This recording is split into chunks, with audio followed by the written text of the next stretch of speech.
Welcome again to our YouTube channel the GS solver. दोस्तों, आज की इस वीडियो में हम फिर से भारत की मिट्टी के बारे में पढ़ने वाले हैं। It means soil of India, जिसमें हमने पहले काली मिट्टी पढ़ा था जिसको रेगुरु मिट्टी भी बोलते हैं। और आज की क्लास में हम लैटेराइट मिट्टी के बारे में पढ़ने वाले हैं। लैटेराइट मिट्टी कहाँ कहाँ पाई जाती है भारत में, किस फसल के लिए उपयुक्त होती है, इससे संबंधित सारी चीज़ें हम यहाँ पर देखेंगे। और इससे रिलेटेड जो भी क्वेश्चन अभी तक पूछे गए हैं यूपीएससी प्री या किसी भी स्टेट पीसीएस के प्री एग्जाम में, उन सभी को हम यहीं पर कवर करेंगे। तो पहले हम हमेशा की तरह बुक की नोट्स पढ़ेंगे और उसके बाद हम आ जाएंगे सीधे क्वेश्चन पर। और ये भी हो सकता है कि लेटराइट के साथ साथ हम इसमें जलोढ़ मिट्टी भी पढ़ लें, तो इसलिए आप वीडियो को कंप्लीट देखिएगा। मैं लैटेराइट मिट्टी के साथ-साथ कोशिश करूँगा कि इसी में हम जलोढ़ मिट्टी भी पढ़ लें, क्योंकि जलोढ़ मिट्टी जो होती है वो बहुत इम्पोर्टेंट है और बहुत ज़्यादा पूछी जाती है। इसलिए आप कंप्लीट देखिए, पहले नोट्स और फिर क्वेश्चन करेंगे। आई होप कि अगर आपने हमारे YouTube channel the GS solver को नहीं सब्सक्राइब किया होगा, तो अब तक आप सब्सक्राइब कर लेंगे। और क्लास की जो पीडीएफ है दोस्तों, वो भी आपको हमारे Telegram channel the GS solver पे प्रोवाइड कराई जाती है। आप ज़रूर ज्वाइन कर लें टेलीग्राम को। उसका ऑफिशियल जो लिंक है वो भी आपको डिस्क्रिप्शन बॉक्स में मिल जाएगा। है दोस्तों, देखिएगा, लैटेराइट मिट्टी के बारे में आज हमें पढ़ना है। लैटेराइट मिट्टी का सर्वप्रथम जो अध्ययन किया गया था दोस्तों 1807 ईस्वी में किया गया था। और ये किसके द्वारा किया गया था? Doctor Francis Buchanan Hamilton. Doctor Francis Buchanan Hamilton, इनके द्वारा सबसे पहले 1807 में इसकी स्टडी की गई थी लैटेराइट मिट्टी की। और इनका जो नाम है, यह लैटिन भाषा के शब्द लैटर से निकला है।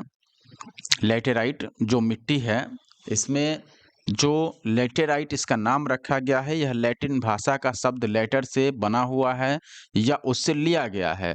अब लैटर का मतलब क्या होता है? लैटर का अर्थ होता है दोस्तों ईंट। भीगने पर यह मिट्टी जो है वह मक्खन की जैसे मुलायम हो जाती है।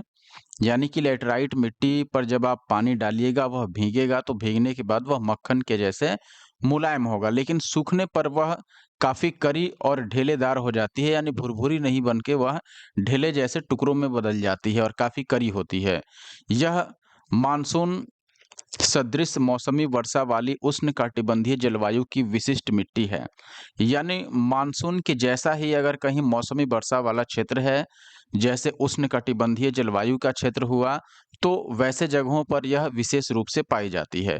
उष्णकटिबंधीय भारी वर्षा के कारण होने वाले तीव्र विक्षालन या निक्षालन क्रिया के परिणाम स्वरूप लैटेराइट मिट्टी का निर्माण होता है। तो ये ध्यान रखिएगा, कई बार मिट्टी का निर्माण पूछ दिया जाता है कि किस प्रकार लैटेराइट मिट्टी का निर्माण होता है या किसके कारण होता है। तो उष्णकटिबंधीय भारी वर्षा के कारण जो तीव्र विक्षालन होता है, उसके कारण लैटेराइट मिट्टी का निर्माण होता है। यहाँ एक चीज समझिएगा दोस्तों, सबसे पहले इसके निर्माण के बारे में अगर पूछा जाए, उष्णकटिबंधीय भारी वर्षा यानी जहाँ भारी वर्षा हो। भारी वर्षा से क्या होगा? जहाँ तीव्र, जैसे भारी वर्षा जब होगी तो वर्षा क्या करता है, मिट्टी के जो पोषक तत्व होते हैं, जो महत्वपूर्ण पोषक तत्व मिट्टी में मौजूद होते हैं, वो वर्षा के साथ बहकर दूसरे जगह चले जाते हैं, वहाँ से हट जाते हैं, जिसको हम विक्षालन या फिर निक्षालन कहते हैं। यानी कि वर्षा के साथ मिट्टी का पोषक तत्व घुल करके और पानी के साथ बह जाता है। तो अब जो मिट्टी बचती है उसमें महत्वपूर्ण पोषक तत्व निकल जाते हैं। उसमें मुख्य रूप से लोहा बच जाता है आपका, और लोहा के साथ बचता है एल्यूमीनियम। लोहा और एल्यूमीनियम उसमें बच जाते हैं। और यही कारण है दोस्तों कि जब फिर यह मिट्टी सूखता है तो सूखने के बाद यह कठोर हो जाता है, और लोहा की उपस्थिति के कारण इसका रंग हल्का लाल भी हो जाता है। तो देखने में ये लाल होता है।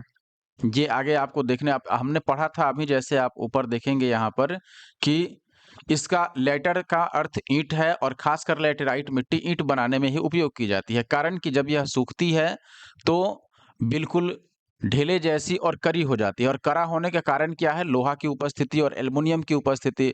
क्योंकि जो बाकी पोषक तत्व हैं वो तो वर्षा के कारण निकल जाते हैं, तो बचता है लोहा और एल्युमिनियम, और इसके कारण जब यह सूखता है तो सूखने के बाद यह कड़ा हो जाता है और ढेले जैसा हो जाता है। इसीलिए इसको ईंट बनाने में भी इस्तेमाल किया जाता है, और लोहा की उपस्थिति के कारण यह लाल दिखाई देता है, देखने में लाल होता है।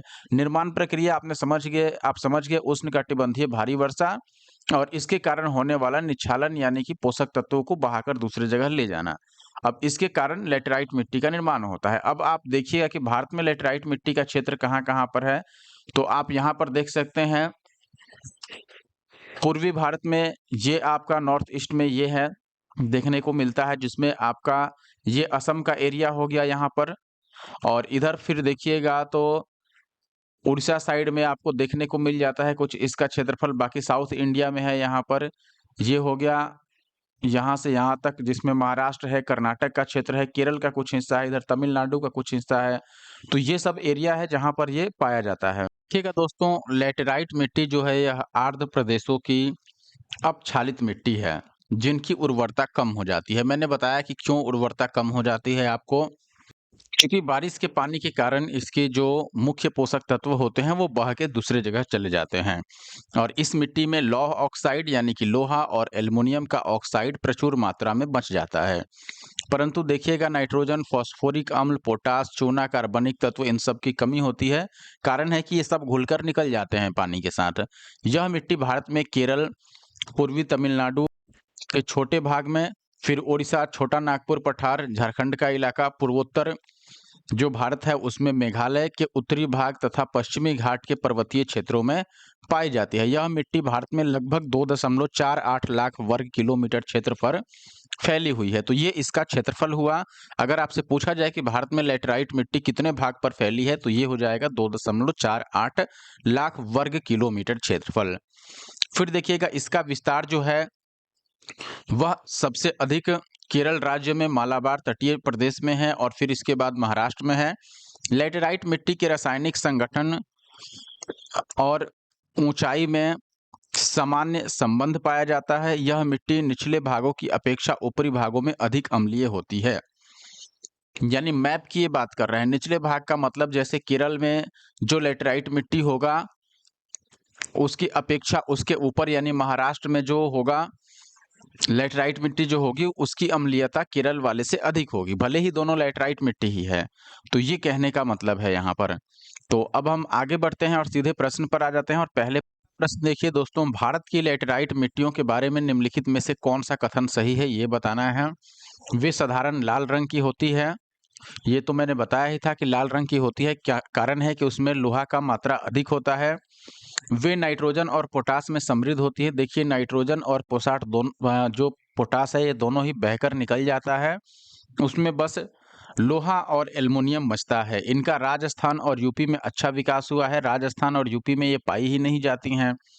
इन मिट्टियों में टैपियोका और काजू की उपज अच्छी होती है। ये सही है, काजू की उपज इनमें अच्छी होती है।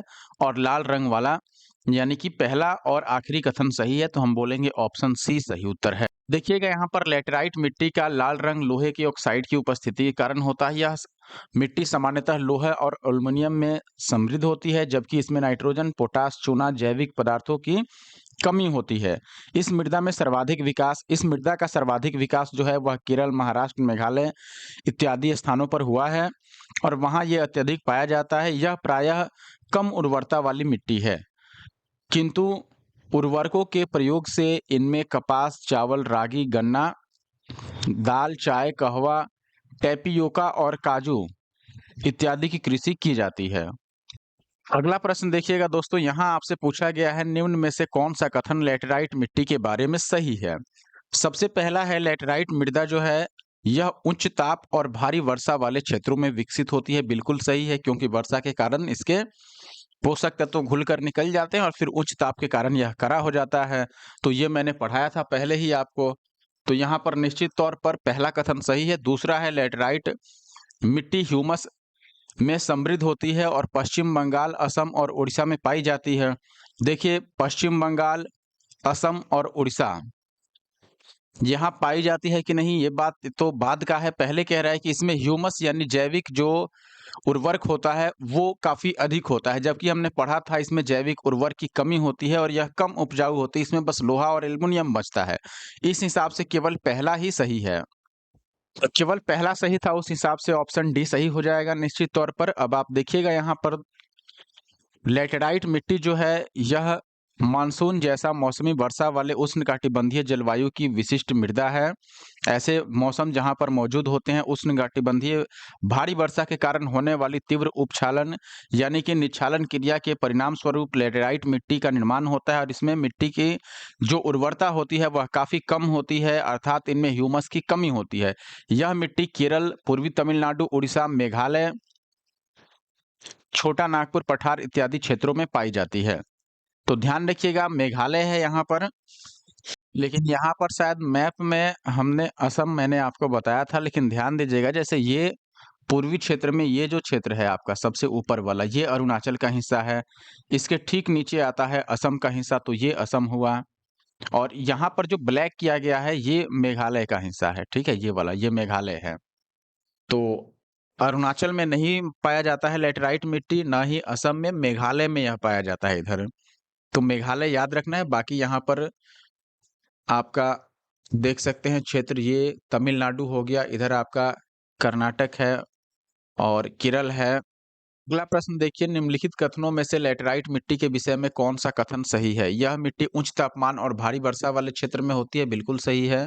इस मिट्टी में लोहा और एल्युमिनियम की कमी पाई जाती है, ये गलत हो गया, क्योंकि लोहा और एल्युमिनियम दोनों की ही अधिकता पाई जाती है इसमें, ना कि कमी पाई जाती है। तो केवल पहला सही हुआ, सो दैट ऑप्शन सी जो है वो सही उत्तर हो गया। आप देखेंगे लैटेराइट मिट्टी और एक चट्टान दोनों ही है, यानी लैटेराइट मिट्टी का भी प्रकार है, चट्टान का भी प्रकार है। लोहे और एल्युमिनियम में यह समृद्ध है और आमतौर पर गर्म और गीले उष्णकटिबंधीय क्षेत्रों में यह गठित माना जाता है। यह मिट्टी अंतर्निहित मूल चट्टान के गहन और लंबे समय तक अपक्षय द्वारा विकसित होती है, आमतौर पर जब उच्च तापमान और वैकल्पिक गीली और शुष्क अवधि के साथ भारी वर्षा होती है तब। ठीक है। अगला प्रश्न देखिए, यहाँ पर ये जो प्रश्न पूछा गया है उत्तराखंड पीसीएस 2024 प्री का है, तो काफी इंपॉर्टेंट है। सवाल है, निम्नलिखित कथनों में कौन सा भारत में लैटेराइट मिट्टी के संदर्भ में सही नहीं है? इसमें चूना और नाइट्रोजन की कमी होती है, यह अच्छी निर्माण सामग्री प्रदान करती है, यह निक्षालन प्रक्रिया से प्रभावित होती है, यह नमी पोषक अधिक चिकनी मृदा कारक होती है। तो यहाँ पर अगर मैं बात करूं दोस्तों, जैसे ध्यान देना है कि इसमें सही नहीं पूछा गया है कि कौन सा गलत है, ये आपसे पूछा गया है। और गलत की बात करें तो इसमें निश्चित तौर पर देखिए ये कह रहा है कि यह नमी पोषक और अधिक चिकनी मृदा कारक होती है, बिल्कुल नहीं होती है, इसलिए ऑप्शन डी यहाँ पर सही उत्तर होगा। देखिएगा दोस्तों, लैटेराइट मिट्टी का विकास उच्च वर्षा एवं तापमान वाले मुख्यतः उष्णकटिबंधीय जलवायु वाले क्षेत्रों में होती है। भारी वर्षा के कारण मिट्टी में निक्षालन प्रक्रिया होती है, जिसके कारण इसके जो पोषक तत्व हैं वो बहकर दूसरे जगह चले जाते हैं और मिट्टी के ऊपरी भाग में लोहा और एल्युमिनियम की प्रचुरता मच जाती है, जबकि इस मिट्टी में नाइट्रोजन, चूना, फास्फोरस, पोटास, जैविक पदार्थों जैसे ह्यूमस इत्यादि की कमी हो जाती है। इस मृदा की प्रमुख विशेषता सूखा होने पर यह ईंट के समान कठोर होता है और भीगने पर मुलायम और फिसलने वाली हो जाती है। यह मिट्टी नमी पोषक और अधिक चिकनी मृदा कारक नहीं होती है। अगला प्रश्न देखिए, क्वेश्चन नंबर 5, यहाँ आपसे फिर से कथन और कारण दिया गया है आपको। कथन है, पश्चिम बंगाल की तुलना में आंध्र प्रदेश के शुद्ध रोपित क्षेत्र की उसके कुल क्षेत्रफल में प्रतिशतता कम है। दूसरा है, अधिकांश आंध्र प्रदेश में मृदा मखरला यानी कि लैटेराइट प्रकार की है। अब देखिए, अगर पहले कथन की बात करें, पश्चिम बंगाल की तुलना में आंध्र प्रदेश के शुद्ध रोपित क्षेत्र यानी जहाँ फसल रोपा जाता है, बुआई जो की जाती है, उसका क्षेत्रफल यानी कि उसका एरिया, भूमि का वह क्षेत्रफल जो है, अगर आंध्र प्रदेश और पश्चिम बंगाल की तुलना की जाए तो ये कह रहा है कि पश्चिम बंगाल की तुलना में आंध्र प्रदेश का रोपित क्षेत्रफल कम होगा। और ये जो कथन है दोस्तों, ये निश्चित रूप से सही है, क्योंकि मुझे लगता है पश्चिम बंगाल का जो शुद्ध रोपित क्षेत्रफल है जहां फसल उगाया जाता है वो लगभग 60% के आसपास है, जबकि आंध्र प्रदेश का आई थिंक कि 40% से भी नीचे है। तो इस प्रकार पश्चिम बंगाल का तो अधिक रोपित क्षेत्रफल है, जबकि आंध्र प्रदेश का कम हो गया। तो पहला कथन गलत हो गया, सॉरी सही हो गया, पहला कथन सही हो गया। दूसरा, अगर हम कारण की बात करें, कारण में क्या बोल रहा है आपको? कारण में बोला गया है दोस्तों कि अधिकांश आंध्र प्रदेश की मृदा जो है वो लैटेराइट है। हमने पढ़ा था कि आंध्र प्रदेश में लैटेराइट मिट्टी नहीं पाया जाता है, आंध्र प्रदेश में ज्यादातर जलोढ़ मिट्टी पाई जाती है, इसके अलावा लाल मिट्टी पाई जाती है, लेकिन ये लाल लैटेराइट वाली नहीं है। तो लेटराइट मिट्टी आंध्र प्रदेश में नहीं पाई जाती है, इसलिए कारण इसमें गलत है, केवल कथन सही है, तो ऑप्शन सी को हम चूज करेंगे। आप देखिएगा प्रश्न काल में बंगाल का शुद्ध रोपित क्षेत्रफल नेट सोन एरिया जो था वो लगभग 60% था, जबकि आंध्र प्रदेश का रोपित क्षेत्रफल 40% था। उस समय 2006 में जब ये क्वेश्चन पूछा गया है, तो उसके हिसाब से तो पहला कथन सही हो जाता है। अगर कृषि एवं किसान कल्याण मंत्रालय की बात करें हम, तो वर्ष 2019-20 का रिपोर्ट अगर देखिएगा तो पश्चिम बंगाल जो है अपने भौगोलिक क्षेत्रफल का कुल जो रोपित क्षेत्र है उसका वो 59.15% है, और आंध्र प्रदेश में यह आंकड़ा लगभग 36.1% के आसपास है। तो इस हिसाब से भी देखिएगा तो आंध्र प्रदेश जो है उसका जो नेट सोन एरिया है वो कम है, किससे? पश्चिम बंगाल से। तो इस प्रकार कथन ए सही है। अभी भी लेटराइट मिट्टी भारी वर्षा वाले क्षेत्रों में अपक्षालन से निर्मित होती है। यह भारत में केरल, पूर्वी तमिलनाडु के छोटे से भाग में, और फिर ओडिशा, छोटा नागपुर पठार, पूर्वोत्तर भाग में देखिएगा तो मेघालय के उत्तरी और पश्चिमी भाग में, पश्चिमी घाट के पर्वतीय क्षेत्रों में यानी कि महाराष्ट्र के इलाके में और कर्नाटक के इलाके में तथा इन सभी जगहों पर पाई जाती है, और आंध्र प्रदेश के अधिकांश भाग पर लाल मिट्टी और जलोढ़ मिट्टी पाई जाती है। इस प्रकार जो कारण था वो गलत हो गया। अगला सवाल है कि लेटराइट मिट्टी मिलती है कहाँ? उत्तर प्रदेश में, हिमाचल में, महाराष्ट्र में या पंजाब में। देखिए मैंने अभी क्या बताया था यहाँ पर कि पश्चिमी घाट के पर्वतीय क्षेत्र में यह पाया जाता है, और पश्चिमी घाट में मुख्यतः आप देखिएगा तो महाराष्ट्र और कर्नाटक इन सभी का एरिया आता है, केरल का भी। तो हिमाचल, उत्तर प्रदेश और पंजाब में तो नहीं पाया जाता है लेटराइट मिट्टी, महाराष्ट्र में यह पाया जाता है। तो ऑप्शन डी सही। देखिएगा यहाँ पर दोस्तों लेटराइट मिट्टी का सर्वाधिक विस्तार केरल राज्य, मालाबार तटीय प्रदेश में है, इसके बाद महाराष्ट्र में है। चूंकि विकल्प में केरल कहीं नहीं है इसीलिए महाराष्ट्र सही होगा। जो भी ऑप्शन दिया गया था उसमें सबसे अधिक महाराष्ट्र में। लेटराइट मिट्टियों का प्राधान्य है। प्राधान्य का मतलब कि यह अधिक मात्रा में कहाँ पाया जाता है? प्रधान मात्रा में, अधिक मात्रा में कहाँ पाया जाता है ये आपसे पूछा जा रहा है। तो मालाबार तटीय प्रदेश में, मालाबार यानी कि ये पश्चिमी घाट की बात कर रहा है। और पश्चिमी घाट कहाँ से कहाँ तक फैला है? आप देखिएगा महाराष्ट्र से लेकर के यह केरल तक फैला हुआ है। तो महाराष्ट्र, कर्नाटक, केरल इन सभी क्षेत्रों में यह पाया जाता है, और केरल में सबसे अधिक पाया जाता है, उसके बाद महाराष्ट्र में भी पाया जाता है। तो निश्चित तौर पर ऑप्शन ए मालाबार तटीय इसका सही उत्तर होगा। बाकी के तीनों जो ऑप्शंस हैं वो निश्चित तौर पर गलत हैं। अगला प्रश्न आप देखिएगा, निम्नलिखित कथनों में से लेटराइट मिट्टियों के लिए कौन सही नहीं है? वे आर्द्र अपक्षालित प्रदेशों की मिट्टियां हैं, वे बहुत ही अपक्षालित मिट्टियां हैं, उनकी उर्वरता कम होती है, उनमें चूना प्रचुर मात्रा में पाया जाता है। ध्यान दीजिएगा यहाँ से आपसे पूछा क्या गया था इसमें कि कौन सही नहीं है, आपसे गलत वाला पूछा गया है। और मैंने आपको बताया भी था दोस्तों कि ये आर्द्र और अपक्षालित होने के कारण यह बनती है। आर्द्र का मतलब अब जब वर्षा ज्यादा होगी तो आर्द्र तो रहेगा। दूसरा है यह बहुत ही अपक्षालित मिट्टियां हैं। अपक्षालित का मतलब कि छन कर या फिर घुलकर दूसरे जगह चला जाना, ये तो मैंने बताया ही था, तो ये भी सही है इसके बारे में। फिर उर्वरता इनकी कम होती है, कारण है कि इनके पोषक तत्व नाइट्रोजन, पोटास, फास्फोरस ये सब जो हैं और ह्यूमस वगैरह घुल के ये चले जाते हैं बारिश के पानी के साथ, बचते हैं बस लोहा और एल्युमिनियम के ऑक्साइड। तो निश्चित तौर पर ये तीनों सही है, इसमें चूना की मात्रा नहीं होती है, इसलिए ऑप्शन डी गलत हो गया। चूना की मात्रा प्रचुर मात्रा में नहीं होती है। आप यहाँ पर देख सकते हैं कौन कम होता है और कौन ज्यादा होता है। आखिरी सवाल पर आ जाते हैं। भारत में निम्नलिखित में से कौन सा मृदा प्रारूप यानी किस प्रकार की मृदा है जिसमें लोहे का अतिरेक होने के कारण अनुर्वर होता जा रहा है, यानी जिसमें लोहे की अधिकता होती है। तो हमने अभी पढ़ा था लेटराइट मिट्टी में लोहा और एल्युमिनियम का ऑक्साइड पाया जाता है। उपयुक्त मिट्टियों में से केवल लेटराइट ही है जिसमें लौह ऑक्साइड पाया जाता है। स्पष्ट है कि लेटराइट मिट्टी लोहे का अतिरेक होने के कारण अनुर्वर होती जा रही है, यानी कि इसमें लोहा अधिक मात्रा में पाए जाने के कारण यह अनुर्वर यानी कि उर्वरता इसकी कम होती जा रही है।